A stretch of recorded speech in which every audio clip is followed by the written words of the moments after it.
Builders Show. I'm Richard, and this is Austin. Wow! We have just a couple We have of a full studio here, Richard. so funny. Just a couple ecosystem builders hanging out. Thanks for joining us. We'll be live every Friday, 3 p.m. Eastern-ish. 3 p.m.-ish Eastern. Yeah. Welcome to the show. And let's dive in. What is the show? Who are you? Who am I? These are the questions that I talk about with my therapist. But no, anyways, let's talk about the show. Let's talk about you, Richard, and maybe a little bit how we got here, where we're going, and what folks can expect. The people want to know, right? Austin, a couple weeks ago, I texted you and I said, let's do a show. Let's do a ecosystem talk show. Let's hang out, talk about ecosystem building, startups, entrepreneurship in our communities across the country, all over. And I don't want it to be a heavy production time sink. I just want to hang out, have fun, and run something live, right? I don't want 10 hours to go into a 20-minute episode. I just want to hang out with you every week. And I love the idea. I think, in the work that we do, both professionally, both having agencies, but then also professionally, but different, both being ecosystem builders, it's like time was definitely a constraint. And so how can we come together, have conversation around the ecosystem building work, but also pull in others that are doing this work in a very low lift way. But in the low lift, I think we're going to get a lot of raw, unplanned. We really don't know where it's going. But we hope that if you're watching, that you are encouraged, that you are inspired, that you realize that you're not alone in doing this work. And that hopefully you learn a thing or two, what to do, maybe what not to do from our mistakes or any of our guests. But yeah, really just excited to have a conversation around what is the work that we do and how do we get better at it as we continue to not only explore what it is, but also in a way define what it is. It is kind of a new role, if you will. And we'll get into what we think that means here in a little bit. Totally. I see in our show notes we have a disclaimer. It's our yes, I added Did you put that that in there? I did add that in there because the disclaimer is anything you hear on this podcast, it may change from one day to the next. You might listen one week, or you might see a clip online, and then we might say something different. And I think part of that is you are along the journey, you're along our journey of us learning this work. And so if we're inconsistent, we ask hey, are you listening to the newest episode? But if you have a question, ask us. I think over time we'd love to bring up more folks live on the show to have those conversations. But then the second disclaimer was these opinions are our own. We represent or are a part of a lot of organizations. You may be, as we do intros, you may see us associated with being board members of organizations, leading other organizations, having our own businesses, being community members, maybe sitting on some civic councils or whatever it may be. We just want to make sure that, at least for Richard and I, that most everything we say is our own, from our own opinion, our own experience, and does not represent those that we may from time to time represent as we change hats one to the next. Did I cover everything? I think so, right? And I have so many hot takes. Okay, let's go. Let's not hold back. Let's not hold back on episode 1. I mean, let's dive into it. No, why don't we, Austin, I'm going to pose a question to you, Okay. a foundational question. Austin, what is ecosystem building? I even knew this question was coming, and I was like, I'm going to struggle to answer this. And I think part of that is I'm still learning, still defining, but I think also um, there's an even bigger question that is, should a role exist if it's the responsibility of everyone to do it? Um, it's like, well, I don't go around calling myself a good citizen. It's just the Yeah. expectation to be one. I think in the same way with ecosystem, it's yes, right now ecosystem builder is a title. It's a field that is growing. Um, and I think right now the reason for that is we need stewards, right? Because it is a wild world. Things are moving so fast. The way companies are being created is changing every day.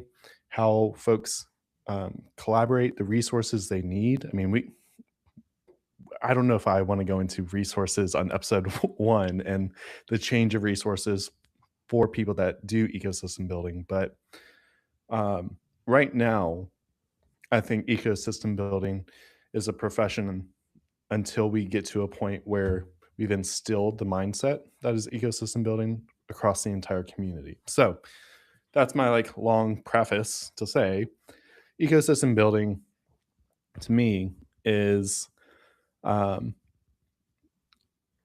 my personal role in how I contribute and how I activate others to contribute to my entrepreneurial ecosystem.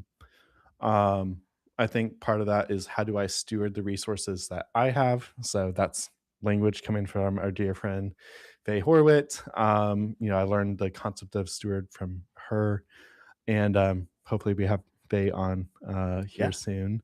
But as an ecosystem builder, it's really what can I do and contribute to support the growth of my local ecosystem with the founders at the center, but knowing that we all have a role to play in that. That's a really long answer. I'll work on tightening these as we go on, but for episode one, that's what you get. How about you, Richard?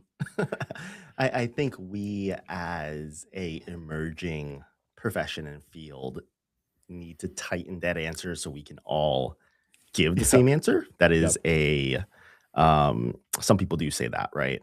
But, for me, ecosystem building and this work revolves around how do we support entrepreneurs? How do we support founders, small business owners, and communities?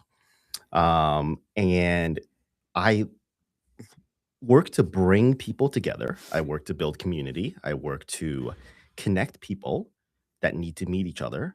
And something that I'm borrowing from our ecosystem builder friend, Charlton Cunningham, he said, we were at dinner uh, one time and we were with some people that didn't know what ecosystem building was. And so I asked him to explain what ecosystem building is. And he had a very eloquent and very cool and impactful way to explain it. Ecosystem builders, he said, um, are trust builders, right? They create, curate, and build trust with different players in an ecosystem, with different players in a community, so that when a founder, an entrepreneur, when someone needs a connection, they can lean on that trust, they can borrow that trust.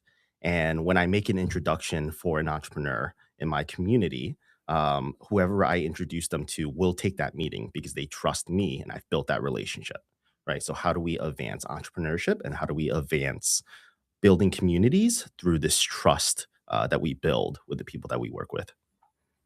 Mm. So, an ecosystem builder is a trust builder within the entrepreneurial community. I think so, Is right? that We can like only a few build as words? fast as we can only build as fast at the speed of trust, right? So I think so. Mm. All right. So if you're watching, we'd love to hear what you think ecosystem building is. If you're watching live or after the fact, please drop it in the comments. We'd love to hear your perspective of how do you define this work, um, because it is, as Richard said, it's something that we're all describing probably a little differently. And I'd be curious if we start to pull a lot of people and maybe maybe that's a segment, Richard, for Yeah. everyone that we interview. Like, all right, first question, like, what is an ecosystem builder? And see if there's common themes across the board. I think that could be interesting going forward. Um, Anything Cool. else you want to like dive into from something either of us said around ecosystem building? Why don't we talk about events, right? I go to a lot of different events. I talk to a lot of different ecosystem builders all over the country. Austin, have you been to any fun events recently? Hung out with cool ecosystem builders somewhere? Mm, yeah. As a matter of fact, just I'd say probably a month ago, got back from NBIA's 40th year conference. So NBIA is International Business Innovators Association. Did I get that right? Is that correct? Is International Business Innovation Association. innovation, innovators, innovation. Yeah, close. We'll call it. But they bring together people of all titles that are in ecosystem building. And so in Chicago, it was a fantastic conference. I think for me, it was really exciting because it was my first ecosystem related or ecosystem building related conference that um, I wasn't just like attending sessions, but like the amount of community that was being had between all the hangouts before the conference even started. Got to hang out with you for a day, just doing what, like 12 or 14 miles, something crazy in Chicago. Just- Walking around and just having like It great was cool. conversation to all the in between sessions. I missed a few sessions I want to go to just because, you know, you start a conversation and you get so locked into that. And then 20 minutes goes by and I'm like, wait, like I need to get to this room. And so I think for Yeah. me, you know, that was my first event where it wasn't just a conference to go to absorb content, but just to be able to connect with community. And Eric Parker even said, and he's like, I think this is the first time I've been to a conference where I actually didn't make it to a session because of all the community conversations. And I Mhm. think it's a really, that to me, A, says something about the field, which is that we've now you're starting to see a lot of folks being around each other a lot more to be able to create that much collision and connection opportunity. But the sessions were still great. Took a lot away from that. But for me, it was about the community, the hangout. So, how about you? Any big takeaways from NBIA? I didn't make it to a ton of sessions either, which is good because I got to hang out with people in the main hall and have some of these deep conversations. Um, it was great to see our friends from Moonshot win Rural ESO of the Year. Congrats to Moonshot. And we Hold went to on, dinner. We all went I out have. to There we go. Way to go, Moonshot.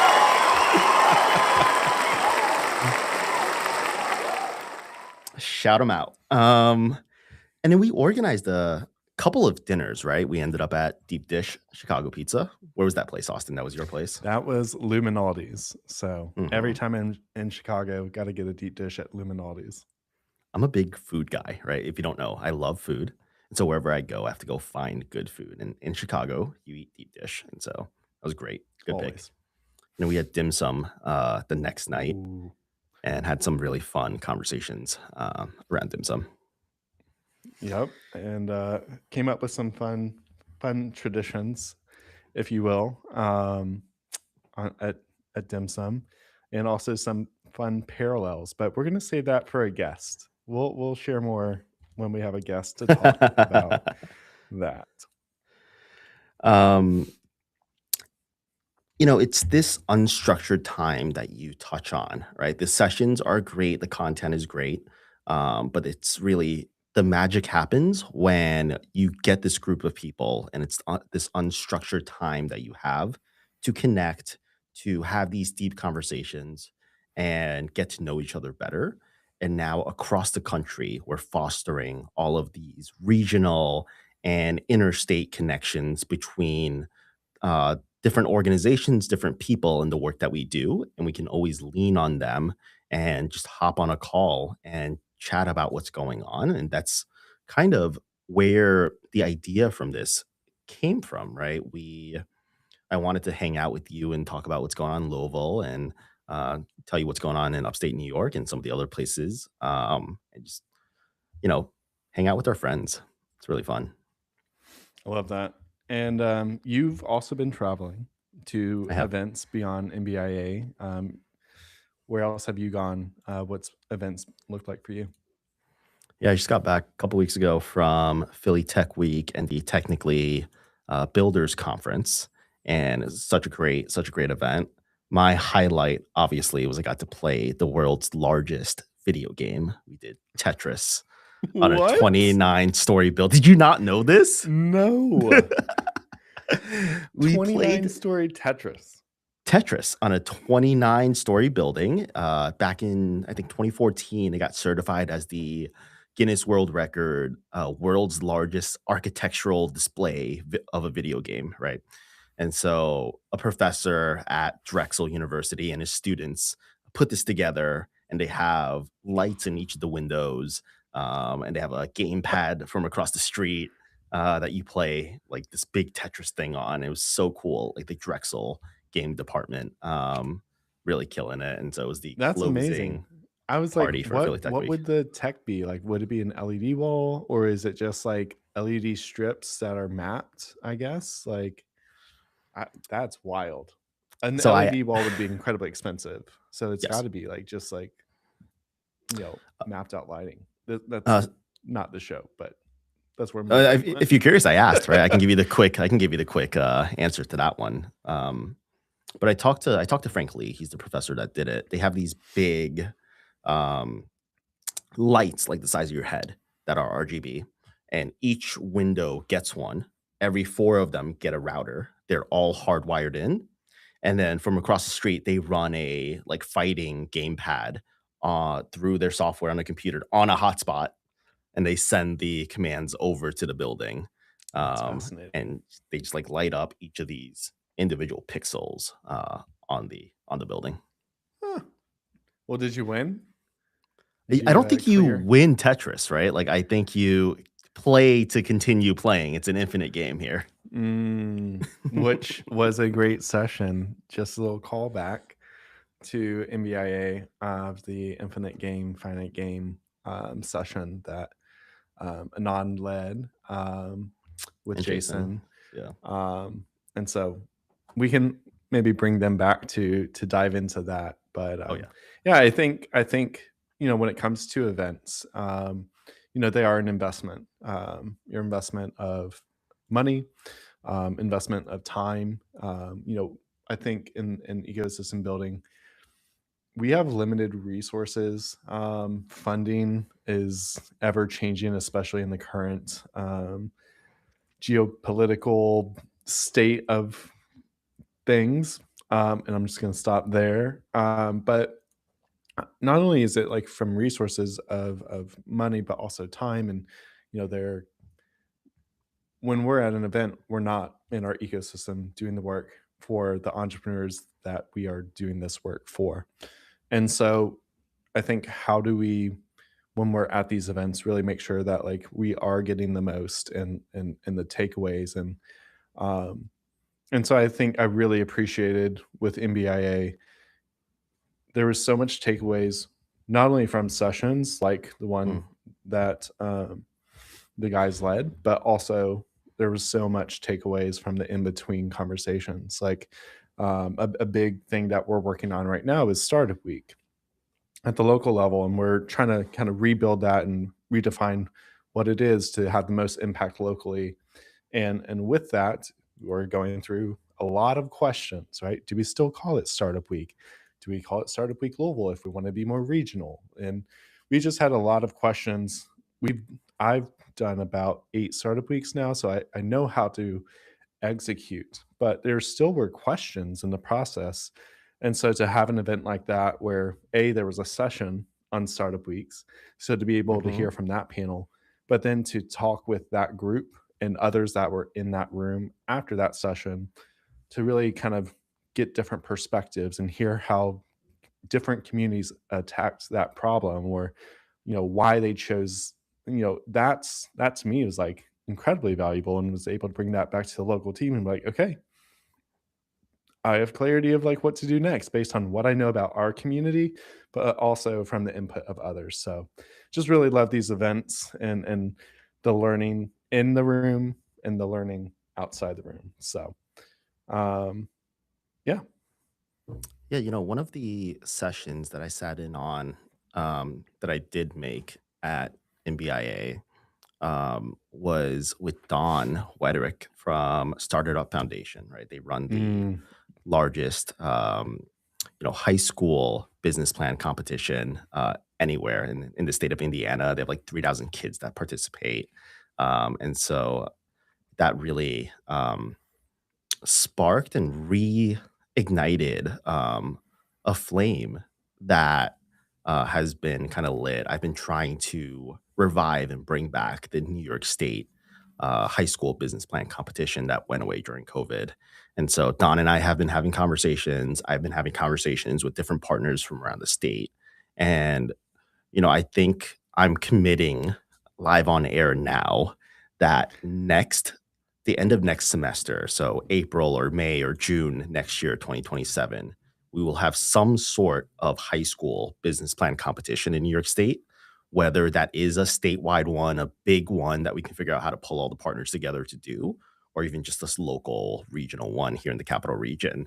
I've been working towards that for a couple of years now, and I think the timing is correct to do that again. And so I'm really excited all about right, that. And that holding you came from accountable. absolutely. Well, It's locked in, it's recorded on multiple methods. So we have good. multiple copies of this, but it's also on the internet, so it's there forever.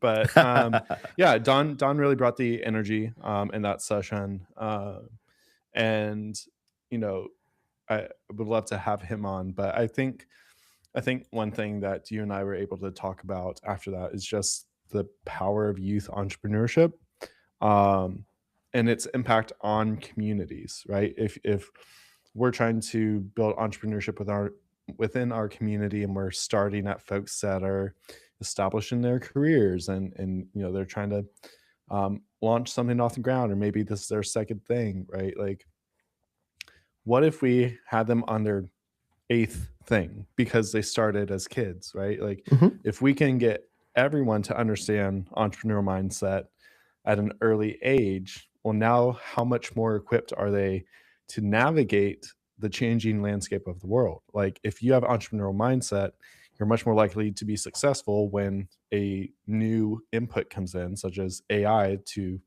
disrupt all of your plans. Well, the entrepreneur mindset says, well, what does this make possible? Rather than the opposing lens, which is like, how does this limit me?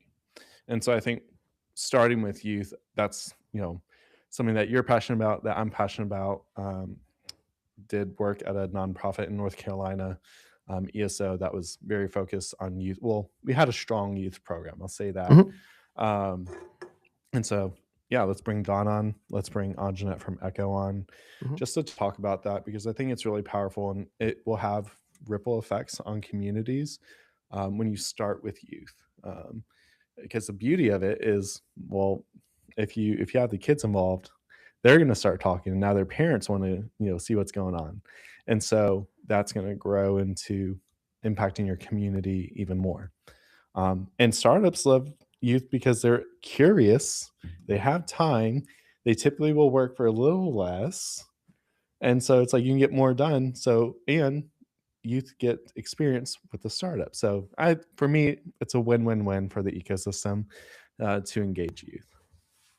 Yeah, a couple things for me. I got started in entrepreneurship in high school down in New York City. We had a program that Junior Achievement ran. They came into Mhm. school. We did an after school program, thought about different problems, solutions, the business around it, did a whole pitch thing. And like we say, started a startup, but really did a student project, right? We pitched locally, in our school, moved on to the next round, pitched at Google in New York City. What a cool Wow, experience that's as a high awesome. school student. And that really taught me a couple of things and introduced me to the world of entrepreneurship because it's not necessarily about building companies, and we don't expect these students to come out and have, the next billion-dollar company, but it teaches them the skills that they'll take with them for the rest of their lives, right? This teamwork and research and confidence and public speaking and adaptability and solving with constraints, and solving problems. So they'll take these with them into college or otherwise into the workforce, into maybe one day starting a business if they choose to do so. And that's how I ended up starting my business, because I said, with all the naive optimism I had as a freshman in college, hey, I did this like once or twice before. I can start a business and figure it out, instead of, you know, doing all this computer science thing I was doing and working in big tech, right? And so that's what it really is about. I would challenge you that it wasn't naive optimism because you had done it before, right? Like, you may have been optimistic, but it wasn't because you were naive, because you had done it before. Mhm. And I think, like, one thing about youth entrepreneurship is, like, you really don't know what they will come up with and what will be successful. And I'm always impressed by what our youth entrepreneurs do come up with. We had one of our kids. She and one it was like, I think, startup weekend, but for youth. Startup weekend doesn't allow Mhm. 18 and under, so we called it like an innovation sprint, but it's the same concept of a startup Yeah. weekend, right? And so um, I had just moved to North Carolina. This was my first event, like a week after living there, and I go throughout the weekend and seeing, these ideas come to life. And Sunday night comes around, and these two kids get up on stage for their final pitch, and they pitch what would it what would the impact be on our world if those that have mental health struggles, that um, are less likely to take their medicine because they're not remembering to take it, right? Mhm. Or they're in a state of mental health that is not thinking about taking their medicine. What if that was dispersed automatically through their body, similar to like how birth control and, implanted in your arm, it was that, but for medicine distribution for mental health challenges. Hmm. And I was like, I was not thinking about this when I was a freshman, sophomore in high school, Mhm. right? But like, she had the science to back it up. She did the customer discovery and pitched this. Now she's a Harvard student, like, was able to Yes. apply to Harvard, and is, continuing on with this. But just like the wonder of the world and the naive optimism that says, well, what if I could do this, right? Like, we Yeah. had kids pitching solar powered cars, and Mhm. all right, like, that's a pretty lofty goal, and yeah, their numbers are off, right? But they're going through the process of, well, what would have to happen to make this possible? And I think, like, I just I have varying opinions of Elon Musk. I think he's a supervillain. And one thing about him is, like, what would have to happen to make this possible? And how do we kind of reverse engineer that? Like, if we have to get to Mars, we need all these things. And I was seeing that in some of the kids that we were working with, is like, well, if we're going to get to a point of solar powered cars, what would have to happen? So that's a long tangent of youth entrepreneurship, but if you're doing youth entrepreneurship in your community, we'd love to have you on. If you're curious about youth entrepreneurship or know someone who is, please share the show. Mhm. We got to figure out a subscription way, like subscribe on YouTube, but that way we can Yeah, let do people that. know, hey, we're gonna have this person on. You should definitely share it if you know someone that cares about this topic. Yeah, we're live on YouTube and we have our LinkedIn page. So those are the 2. Perfect. I don't wanna do any more. Don't wanna do Okay. any more. All right. That's maybe IG, maybe IG Ah! for shorts, not for live. I don't know. You wanna send this to TikTok for shorts, and we can claim the Ooh, ecosystem building space on TikTok? yeah, we're I gonna don't have to have claim one. that unless someone is Um, watching right now and they're claiming it and gonna charge it back to us. Please don't. So funny. Uh, before we move on to our next topic, can I open a can of Polar not Whoop sponsored? ass. Oh, Yeah, sorry. on a here, listen to this. Ooh. Ooh, not sponsored by Polar. All right, let's move on. Moving on. All right. So we talked about events, but Richard, I'd love to kind of hear, um, what are you working on right now? What's happening in your world of ecosystem building? Um, and do you have any needs or questions that those watching could help out with or engage on or anything like that? Yeah, the thing that's top of mind for me, that this just happened in the last, 2 weeks, past week, is SCN Summit, Okay. right? And would love to dig into that and talk about, what that is and why everyone should come. Okay. Um, I'll lay some foundational groundwork here. Austin, we're both board members for SCN, the And startup what is startup. SCN? Thanks. Great question, Austin. Startup Champions Network is the professional phew, network for It's ecosystem builders, right? It's where all of us hang out, national, international now, with members from all over the world. And one of the primary activities for SCN is hosting summits. And these summits are very unconferency, and they're not mm, your traditional 3 track sit there, learn things conferences. They are, to what we spoke about earlier, the place where you can get together and have unstructured time to connect and meet other ecosystem builders, talk about the work, the good, the bad, the ugly, and do a deep dive and explore the local ecosystem that we are in. When we go do these summits, we move them all over the country and hopefully the world soon. But Austin, do you want to tell us the big news of where we're going yeah. this fall? Well, before we get to like the big news, I want to like, we've talked about several events, Yeah, other events, right, and other organizations that produce those events. And you and I are both grassroots ecosystem builders, right? And so for us, we have to often be really mindful of where our dollars go and where mm, our time goes because we have day jobs, right, that pull us away, and there's not a entity per se that's funding our ability to go to these events or pay for these memberships.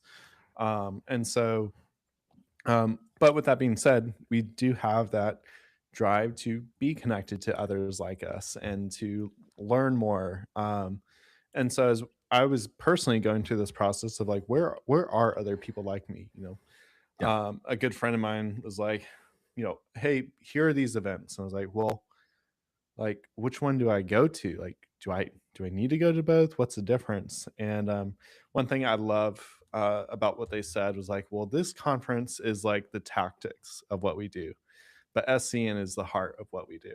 And yeah. I thought that now that I've been to multiple SCN events, and interacted with SCN in various ways, um, that still holds true to me, right? Mhm. It's the people side of ecosystem building. It's we as individuals, not the entities we work for. If you do work for an entity and that entity has a membership, it is very individual based, uh, but individual based within community. And so to me, SCN is really focused on the people that do ecosystem building and how do we support and connect those people. Um, at a summit, do we dive into some tactics? Yes. But oftentimes when we're diving into a tactic, it's what are the challenges that the people are facing and how do we as a community support them in those challenges, or what have been challenges that they've previously faced and how did they overcome them, so that way if we are facing them, that we now have context. And so that's I just want to give a little more context to SCN for those that haven't heard about it. Other kind of disclaimers: we are board members, so just know that. But our journey to become board members, at least for me, I'm sure it is for you, is seeing seeing the people that do this work and wanting Mhm. to more deeply invest into that group, but also to get more connected to that group. So yeah, organization I love, I'm passionate about, Yeah. would love for anyone that's doing this work that wants to be connected to others, become a member, 150 a year annually. All right, I will pause there. The big announcement. Richard, why don't you take this over since I just talked for a while? What's the big announcement? Sure. So we just announced that we just announced that our fall 2026 summit will be in Richmond, Virginia, and we'll bring the whole crew, the whole extended family. And it really is, right? Every time I go to an SCN summit, it's like seeing my extended family of ecosystem builders, and we all hang out and welcome new people to the family. It's such a great time. I've been to probably, I will have to count, but like six, seven, maybe eight of them at this That's point. awesome. Um, I'm really excited to go to Richmond. It's being led by Ashley and Debbie, two of our longtime collaborators, people in the network. Ashley does comms for SCN, so she's been around this forever and ever and has helped plan all the other summits basically. And Debbie was one of the hosts for the Shenandoah Valley Summit, and she's a board member with us as well. And so this one will really feel like a core SCN summit, right? And it's run by the people that we know and trust and like, and are going to put on a really great showing for us to do a deep dive into Richmond and explore their ecosystem. So I'm really excited to come down to Richmond this fall. Yeah, and they've done a really cool thing of what their program kind of looks like, if you will. So some of it is walking around the community. One part of their community that they're really spotlighting is the intersection of arts and entrepreneurship. So I'm Mhm. really excited and curious about that. Um, and then one of the things they talked about was like punk rock banking, Yeah. which I'm like, I don't know what that means, but I'm curious. And so really looking forward to a lot of these sessions. And then like I said earlier, like if a community is having a challenge, how do we as a collective come at that challenge? And so there will be a collective problem solving Mm. session, but also hearing from others that are doing the work in that ecosystem. So really doing a deep dive in who that community is, where they've had some wins, where they've had some challenges, lessons learned along the way. But then just a lot of people, a lot of peopling, a lot of connection. Um, do you want to preview Roses and Thorns, or do we want Oh, to say just absolutely. come to Richmond? Just come to Richmond, but also like Roses and Thorns. Yeah, we can talk about it, right? It's I love Roses and Thorns. It's the session at any of these conferences, gatherings, events, summits, the one where we can get vulnerable with a small group of folks. Happens day two after dinner, after we've met each other, connected a bit, know each other. We break up into small groups and you grab a drink of your choice, and it's a facilitated discussion that gets progressively deeper, um, and brings out the good, the bad, and the ugly of ecosystem building. And very often I end up crying, and people that we hang out with in these groups, there are tears shed because it's when we can be vulnerable and talk about what's working and what's not, and through this, we find out that we're not alone, right? The other folks Mm, are also yeah. going through the same things in this work that we do. And so it's such a very intimate and impactful session that is a SEN staple. Yeah, and it's not, like you said, it's not like a at the welcome happy hour. Tell me your deepest darkest sin, or ecosystem challenge, right? Like, Mhm. it is definitely after you've spent a couple days together and really built up some relationship, and like we said at the beginning, built up some trust with those that are there. And so it's definitely a favorite of mine, also, and so I'm looking forward to that. But yeah, it's going to be a great event. If you want to learn more on Startup Champions or the summit, it's startupchampions.co. And you'll see in the navigation where you can either learn about becoming a member or joining us for the summit. If you are interested in Summit and you have more questions, please reach out to Richard or myself or drop a comment. And we'd love to talk to you more about that. Um, but that's that. All right. What's the next event or what's the next thing you're working on? All right. The other thing that is top of mind for me is this thing called Good Neighbor Fund. Really, really Ooh, fun. tell me more. Okay. Good Neighbor Fund was started back in 2023 in Buffalo, New York, and Denver, Colorado. These two co founders were like, hey, how do we help build the ecosystem? How do we support new business owners and new startups? And it's a really simple model that they've built out and kind of deployed over the past 3 years that we're adopting and starting a new chapter of in the capital region, right? So every quarter, we will give out one or more $1,000 micro grants.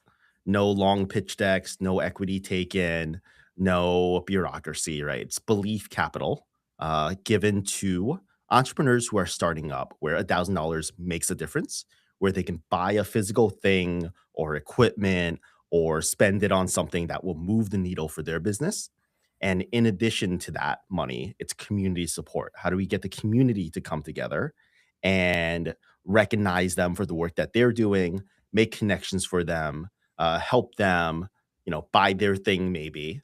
And it's a really simple way for communities to uplift and help support entrepreneurs in their community. And so I decided to reach out to them and start a chapter of that here in the capital region. And at the same time, Central New York is starting a chapter, and maybe a couple other places are in talks to start chapters that you'll hear about.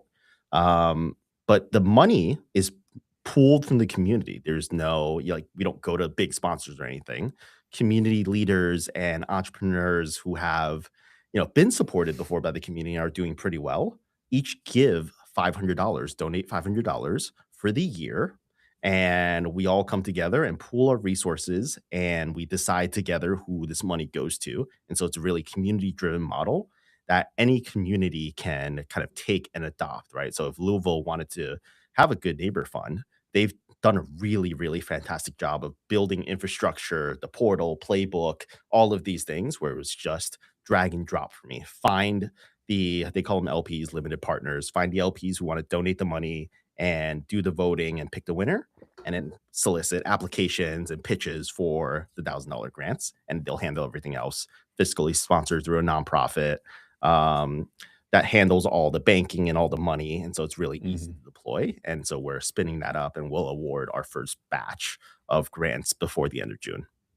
That's awesome. I think the idea that is like how even if it's a micro investment, it can go a long way for startups at that early stage. And the other thing I love about what you said is like I feel like in this work, a lot of times we're always trying to figure out, okay, what can we do and what can we build and what can we create? And we're doing that work to do the creation. But sometimes we just need to bring in what's already been done. We don't have to recreate the wheel every time. So, can we do some research to say, okay, this is the concept, and now with AI, like here's the concept. What is already out there like this that maybe we can bring in? So it's a lighter lift, a lower lift, and we've been having several conversations about that for Startup Champions Network, which is like Mm. if we already have a community of people that are building programs, how do we bring people closer together to share those playbooks of the programs and to share what they built and why they made that decision, what would they do differently, and can you put that in a resource library? So I really love that. It's like, yes, we are investing in our community, but we don't have to do it alone and we don't have to recreate the wheel to do it. I really like these kind of community open source programs where, some organization has created the model for it, right? It's like the 1 million cups and the creative Fridays and startup grind type programs, startup weekend, startup week, where you can raise your hand as a community organizer and then grab your group of folks who want to do this and deploy it into your community, and they support you and they encourage you to put this all together. And you never know where that's gonna go, right? Mhm. Like, the people that, you know, probably start one thing they invest in their community even deeper. Like, that was my pathway into this whole field, if you will, is got invited to attend a startup weekend, loved it, went back, attended again, loved it even more. It's like, how do I do this more? And then started organizing, to lead organizing, then to facilitating, and now traveling all over the US to facilitate. But in that process, I was like, oh, there's so much more to this field than just a startup weekend and the connections that are made there. Like, my time in North Carolina was what it was because I had invited a facilitator to our city that was from the Durham region. And Mhm. so when we moved there, she connected me to so many people. And so it's like you never know what sharing your playbook, like what that impact is going to have, not just on your community, but other communities, and that ripple effect, if you will, of just saying like, hey, we did this. It seems to be working for us. Might be something you should try and see where it goes. And um, hopefully, if it's structured well, there's some community among other organizers, which sounds like there is for the community fund. Yeah, absolutely. Well, we touched on Startup Weekend and Startup Week, right? Do you want to tell us more about what you have going on with that? I know you're working on something. Yeah. So with Startup Week, we're really trying to rebuild this from the ground up to figure out how do we make it more for community by community. And you know, in talking with a lot of folks at InBIA, a lot of times these events are organized by ESOs, or that's entrepreneur support organization, or you know, folks in economic development, where you have paid staff where this is Mm, one of their projects and this is what they focus on. One thing we're looking at in Louisville is, yes, we have our big ESOs involved, but what would an event that is, you know, led by the community, how does that look? You know, anytime you have community led, typically it's volunteer, right? So what does accountability look like in that? What does timing look like in that? But also, how do you invite community input without without being pulled in multiple directions because someone has an idea and they start running with it, and then the next person does? Like, where how do you bring people together, say this is who we are? So like some decisions have to be made, but also creating space for the community to you know, make it their own within that defined space. And so I saw that work really well in the Raleigh Durham Startup Week, and how yeah. that was organized. Learned a lot from that process of that Archie and Chris put together, and really trying to say, okay, how could we bring that approach back to Louisville? And so I will say, you know, community led it is not as easy as if you were to completely own it or have a for profit where you're not for profit, but where you have maybe a paid role, and you're making all the decisions. It is hard work, but It it's is. worth it. And I think, you know, if we're successful, um, this event will feel Louisville because it is Louisville. It was created by the community, and so we're really excited about this. We're learning a lot along the way. If you've led a startup week that was not led by a singular entity, I would love to talk to you.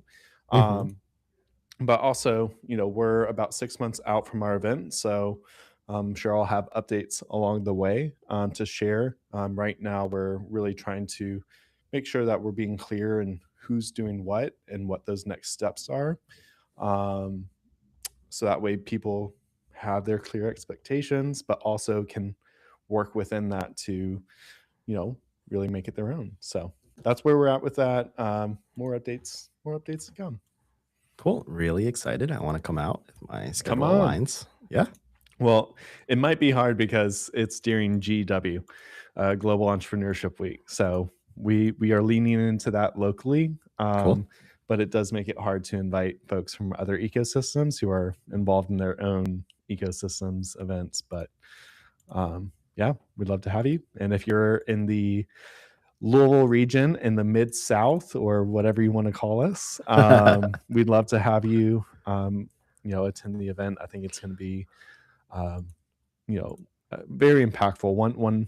The last thing I'll say on it is we're really trying to organize the event so you're not being talked at, but you're being activated. So everything is designed to be some element of a hands-on or interactive or conversational. So that way, by the end of that session, you are walking away with something. It could be a Mhm. plan. It could be you actually built something. It could be you produced a shorts that you can release online, right? Like, but every session we want it to be, oh, I'm not just like I learned something that I could have watched on YouTube, but I am activated. I have a thing to take away, or I just met 6 people that I can now continue this conversation with. So I'd say that's a big focus for us. Cool. Are you going to do a startup weekend attached to Startup Week? Yeah, so we've talked about it for Yeah. sure. Probably to kick off because the weekend afterwards would be going into Thanksgiving. Thanksgiving, right? Yeah. And That'd be cool. so we've talked about it. I think right now we're in the headspace of like, let's get the foundation set for the event before we start adding Yeah. any other layers. But there's an appetite to have another startup weekend within the next 6 months. I don't know if it's going to be bumped up to startup week or maybe a few months before and build some momentum going into startup week. So we'll see. Yeah, I want to do another startup weekend here in the capital region. I'm tapped out on bandwidth, so I cannot, but it's on my many Hey, long list of things to do. as I said at the beginning, how do we be stewards, right? Like it doesn't have Yeah. to be us to do it, but how can we really like find those that would be interested? And at the local level, I've told a few folks like, hey, I won't be the one to do the next startup weekend if it's between these dates, but if you want Mhm. to do it, I will advise you in the process. So just making myself available to say, hey, here's our, like you said earlier, like there is a playbook for a startup weekend. Techstars has created that. They have a great Trello board that walks you through step by step. But a lot of times you still want someone to talk Mhm. to ask those best practices. So just, if you in your community have, Richard, this is my offer to you. Like, if you all need any like advising or support on that end, where it's like, Austin, I really can't even do this. Like, I love advising startup weekend teams. So reach out. But there's a lot of resources out there. You're not alone as you do this. The Yeah. collective you, but also you, Richard. Thanks. No, absolutely. I don't care to own it. I don't need my face on it, right? I just want it to happen for the community. And so if anyone wants to raise their hand and do it, gladly support. But it does remind me that I um, floated the idea by some RPI students. So Rensselaer Polytechnic Institute, one of our universities here, which I went to. They have a entrepreneurship club, and they were looking for some sort of event to do. And I said, why don't you do a startup weekend type event? And Hmm. they took that, ran with that a couple months ago. They did I think they called it like the Change the World Innovation Challenge or something like that. But it was a startup weekend model for university students. They opened it up to any college student in the capital region, anywhere, and That's they had awesome. something like over 200 students come for a day and a half type event, and I got to go judge it, and it was really cool to see what they came up with in this startup weekend format. And they took it, ran with it, and I didn't have to run it myself. And it I love happened, it. in that format for the students. I love that you were able to enjoy it. I think sometimes when you're doing this work that we are so heads down into execution that's like, okay, when can we enjoy it? And so I Mhm. think those opportunities when we can hand off or say, hey, here's, if you want to run with it, please, like, please do. And I think, when it comes to ecosystem building, sometimes we get too reliant on a few, and then that creates a weird, like, sometimes it can create a weird power structure or weird dynamic or permission culture. And it's like, Mhm. man, entrepreneurs are literally wired to fight against permission culture, right? So, Yeah. like, as a community, like, we also can't work to build permission culture. Like, if you have an idea, run with it. If you need help, reach out. And like, also happy to collaborate, but, like, run with this event. Like, if it's supporting the ecosystem and helping our community and our entrepreneurs grow, run with it. It doesn't have to be me. It doesn't have to be the big ESO. Um, you know, so invest in your community. So that's very cool. I'm glad you got to enjoy it. I did. I did. It was cool. It was fun. Well, we talked about a lot. We We've did. been live for coming up on an hour. Is there anything else you want to hit on for this time today? You want to dive deeper into, youth entrepreneurship that you're working on, or maybe a topic? Do you want to get spicy? What's going on? Spicy shots. Do you have any spicy hot takes? I want to do some sort of rapid fire round. We don't have Okay. anything prepared. Do you have any thoughts on what that could be? Um, ooh, not in this moment. My first question that I came up with was like, um, if an ecosystem builder were an animal, what would it be? Ooh. If an ecosystem builder were an animal, what would it be? A platypus. What? Why? Because a platypus has like all different parts from like all these different animals and they don't seem real. And I've never actually seen one. But it was either that or a unicorn. But like Okay.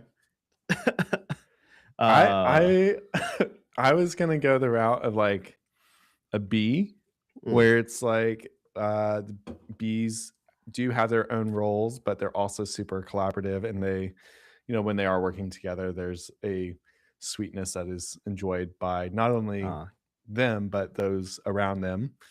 yep. And that yeah, They're but pollinators and they go from flower to they're flower. I like pollinators, it. yes. Or Oh. platypus. I don't know. Let us know in the comments, I guess. Yeah, that's Uh funny. All right.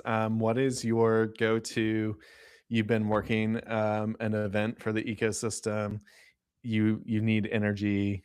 Um, it's your snack in the bag that you want to have every time, or your drink, your go-to, just like replenish. uh hopefully the event has coffee. So I'll have event coffee Yes. because it's right there and it's fast and it's quick. I take my coffee light and sweet. What about you? Oh, see, I'm a snob. So even if the event has coffee, doesn't mean that I'm going for it. Okay. Um, I love coffee, but I'm a snob about it, so it's a problem. I would say, like, honestly, I don't love it, but probably some sugar-free Red Bull will be the, I can get it anywhere, Mm, little bump, get me through. I can't do sugar free. I got to do sugar Red Bull. Mm, I used to do Monster, not anymore. Just Red Bull, sugar. yeah. Any questions for you? Any lightning round? Mm. Um, can you spotlight very quickly something cool that another ecosystem is doing? Ooh. Um, so this event has happened in both Pittsburgh and Durham, and we're looking to bring it to Louisville. And it's the concept of how do we better align or how do we better connect startups that have that need access to government to be successful. And so think of it, it's almost like a civic accelerator. But the thing that I love about it is the city is a deep partner in the project. So every startup that gets into the program is paired with someone from the city. Mhm. Because that person is paired with someone from the city, they now have an easy in to get a meeting with anyone else in the city. Because Cool. if you're, a metro in one agency and you email another agency, like you're more likely to respond than Joe Schmo off the street or Mhm. someone with a business email because it's intra agency, it's same government team, and so those startups can move really fast and not only get a lot of input, a lot of insight, but also get through some of that red tape a little bit faster because the program is designed to help those startups get past that red tape, but also get connected faster. Um, I just went to an event last night where we have our chief AI officer who like made an ask like, "Hey, like we would love to um, get more startups involved in the city." And so I'm like, "Oh, well, if there's an appetite from the city already, you know, and there's this new technology that a lot of these entrepreneurs are already using, like this program, like we're ripe to implement this program." So um, yeah, I'm trying to connect with the folks that ran it in Durham. I went to their demo day and thought it was really neat. I'll have to find the name to drop it in the show notes, but Cool. I think that was a really really neat program. And again, we don't have to reinvent this, right? Like it's already been created. How can we learn from that other city and bring to ours? How about you? Yeah, attached to that, right? Ashley Ray just a couple months ago did a civic hackathon. She was one of the Mm, organizers down in Richmond, and they did a Richmond civic hackathon, and they had all these cool ideas come out of how can we help Richmond and support Richmond. And we did something similar in the capital region. One of our local maker spaces, the Tech Valley Center of Gravity, hosted a hackathon with the city being a sponsor, and so they proposed they were the anchor sponsor, and they proposed build a physical hardware solution to make working or living in aging buildings in Troy better, right? And so mm, I'm very seeing a cool. lot more of these type of civic type of activities. I love it. Uh, what was the question? Fun things in other ecosystems? Yeah. Yes. So I love some of the things that Indiana is doing. And two of the really cool ones is that one, they have paid roles that are ecosystem navigators, right? So Hmm. each of their regions has one person that is designated as the ecosystem navigator that any business owner, any entrepreneur can go to and get access and be led to the correct resource in their ecosystem. I think that's a really smart idea that other states and other regions should implement. Having a person that is designated as the point of contact for any business owner that needs help, that knows all the resources. These people inherently are ecosystem builders. These people are the node in which entrepreneurs can get help, right? I think that's a really cool idea and really well implemented. And Indiana also does this really cool thing that celebrates entrepreneurs and tells the story of entrepreneurship in Indiana. And every year they create a both digital and large format print entrepreneurship yearbook. And Oh, it cool. spotlights 100 entrepreneurs from across the state, small business, big business, scalable startup, mom and pop shop, all different types of entrepreneurs, all produced by local creatives, paid to their photographers and their writers and their spread editors, and all that money goes back to the local economy as they produce a celebration of entrepreneurship across the state. Really, really cool. And I want That's New York very to do cool. that. I really like the yearbook concept.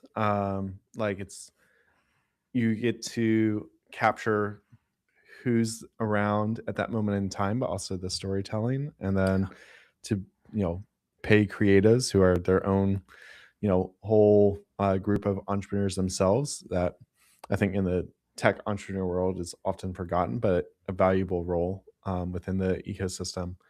That's very cool. The navigator, I've seen that in Durham.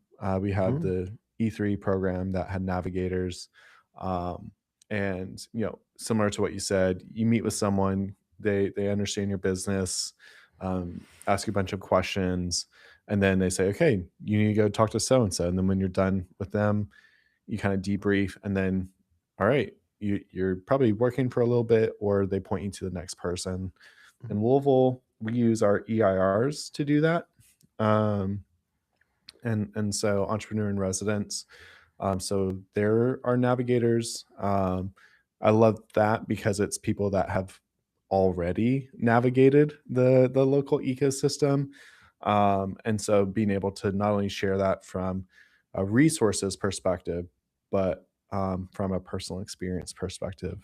So that's really neat. I will say to do the hot take, the Yeah. spicy is like, what would it look like if we didn't have navigators, but we put all of our ecosystem contributors almost through like a training, so Okay. everyone was activated and equipped to do that work. And so you're bringing in, and this is coming from an idea that another ecosystem builder shared with me earlier. And what would it look like to even turn that into a certification? We definitely need to have him on. Mhm. But like the conversation we had is like, the you said at the beginning, moves at the speed of trust, right? Like everything's built on trust, and the That's right. community will grow at the speed of trust. And so if we are reliant on the few to navigate, then it's going to slow down. Okay, Mhm. you need to go talk to so and so. But if we start really equipping our whole community to say, hey, once a month or once a quarter, we're going to bring in anyone that is, within our ecosystem, that is contributing, and we're going to run them through maybe a 2 to 3 hour training where we're going to walk through, here's all the resources that are available for our ecosystem, but also every one of you is now a node entry point.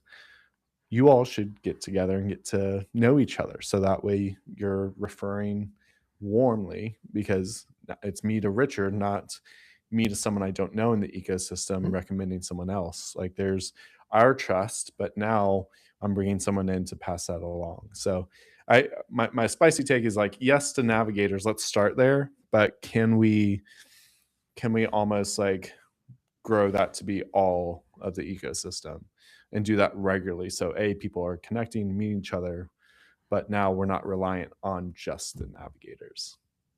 Yeah, I hear you. New York State does something like what you're describing. New York State has 10 different economic development, regions is the word, as designated by Empire State Development, right? New York State. And each of these regions has a designated innovation hotspot entity. Sometimes it goes to a nonprofit, sometimes it goes to a university. And the mandate, along with some funding for these organizations, is to bring together all the different entrepreneurship support organizations and people in the region to get to know each other, to talk about what's going on. They host partner meetings. And now you have people who know each other, who trust each other, who can make this referral.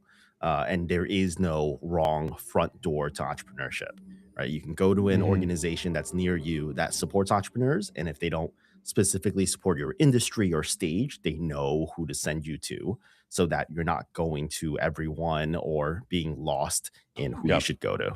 Yeah. Yeah. And I think that last thing you said is like being lost, right? Like I think the thing we always have to remember is, how do we make this as low friction for the entrepreneur as possible, but Mhm. also how do we make sure they don't get lost in the process? Um, how, what does it look like to set up some automations for engagement? Like, yeah, do the personal touches, but also we're busy. So, like, what are the fail safes where if we're not reaching out to check in, we've got some automation to make sure that they're not falling through the cracks, and getting lost. Because, as we all know, it's really hard to find the folks we serve sometimes. So once they do engage, how do we make sure that we keep them engaged in the community. But yeah, that's really neat. I like that. Hmm. Way to go, New So York. go New York. You can take a look at the website and find that information, how they do it. Happy to connect you with some of the folks that are involved kind of in that process if you're interested in learning more. Um, but maybe for a closing topic, Uh-huh. why don't we spotlight something cool or something that's working in our ecosystems, whether it's in Louisville or in Kentucky, right? Hmm. Just brag about your ecosystem or your state, and I'll do the same for New York and the capital region. Okay. Um, I think right now we're seeing just a this great spirit of collaboration right now. I think there's a lot of energy and excitement growing. We're seeing a lot of folks, um, you know, having a lot more conversation of understanding who's doing what and how do we do more things together. And that's been really exciting to see. Not that it hasn't ever been that way, but I do feel like there is some growing momentum around that. Um, and so I'm really excited to see what that turns into. How do we say, okay, we want to collaborate now? Let's activate on that and move desire to action. So I'm really curious about that. I'm excited about that. Um, and then, we've had some startups, close some Series A recently, which is always Ooh, exciting. And along that kind of collaboration is just like the community celebration is also really fun and cool to see.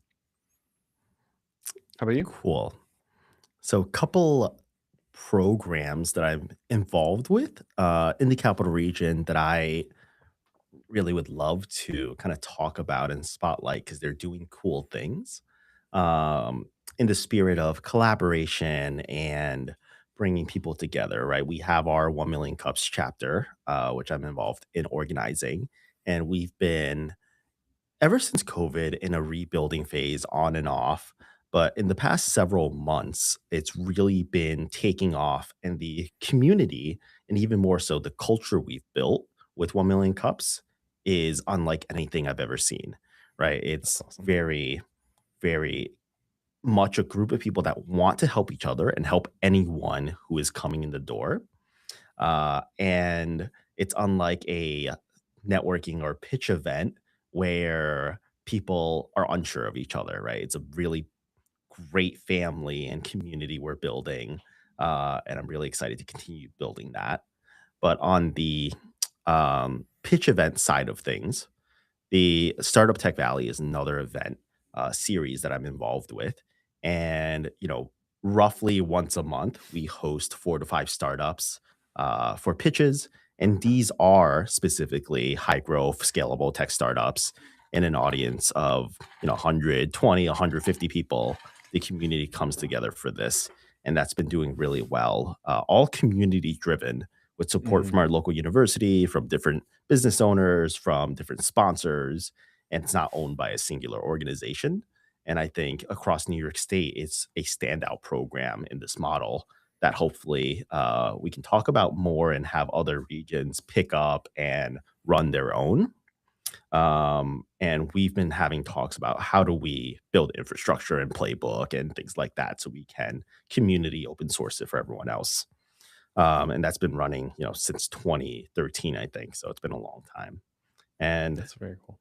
New York State as a whole, when people ask me what New York State is good at or known for or excels at, um, from what I've seen and my experiences visiting other states and ecosystems, New York State does a really great job of 2 things, right? One, they figured out how to directly invest in startups, and so they have this big pool of money, hundreds of millions of dollars into 4 different programs. They have a direct to startup pre-seed program, they have a direct to startup seed program, they have a fund of funds where they'll invest into VCs who will then invest into startups, and then a accelerator, type of fund that will invest into accelerators that have funds, for startups.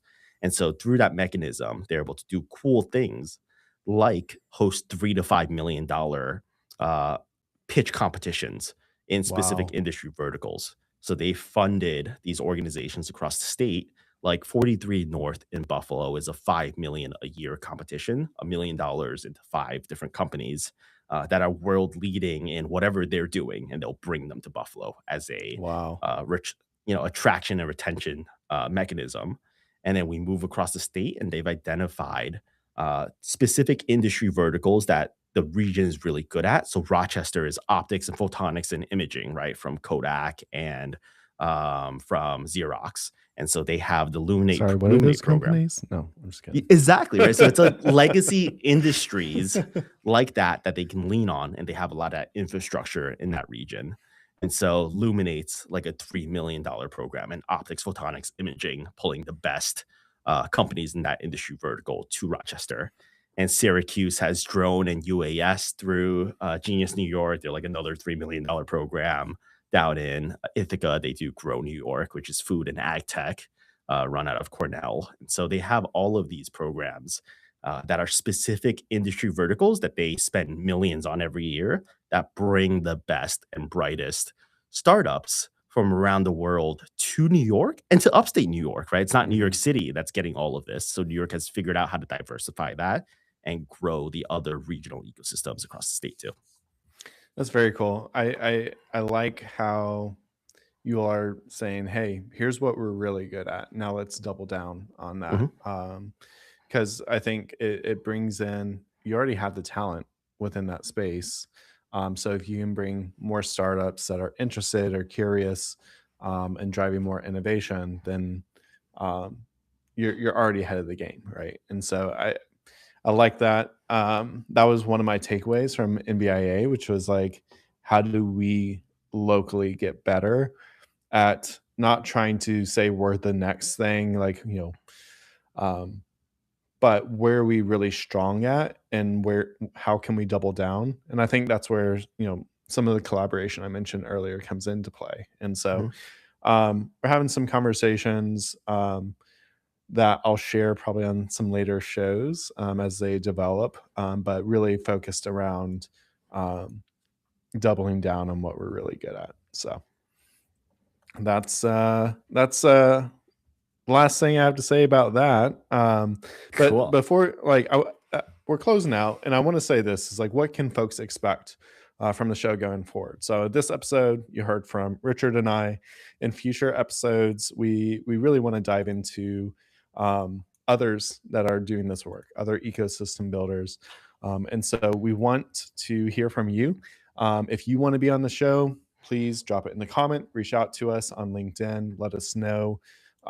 If you know someone that's doing something awesome and should be on the show, please nominate them. Also, reach out on LinkedIn or in the show notes. But we really want to bring more voices on so you can hear from others that are doing this work, hear their wins, hear their challenges, what they're curious about, what they need help with.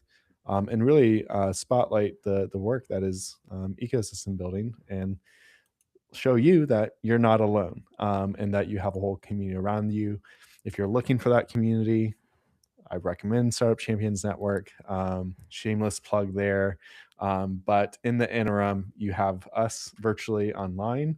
And if you're at an event that we say we're going to, please come up to us, say hello. We'd love to meet you.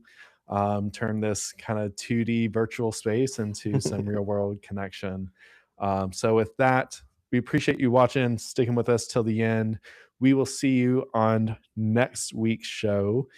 Make sure you subscribe on YouTube, hit the little notification bell so you get alerts when we go live, and follow us on LinkedIn. We're going to be sharing clips, and there might be a clip that you find valuable or that you want to share and that you can reshare from our page. So, hope to be with you again next week. I need to check the calendar actually to see what's going on next week. Richard, Cool. any last words, comments? Yeah, thanks for hanging out. Really fun time. Every Friday, 3 p.m. ish Eastern, we'll all hang out together. Come join us. All right. Appreciate y'all. See ya.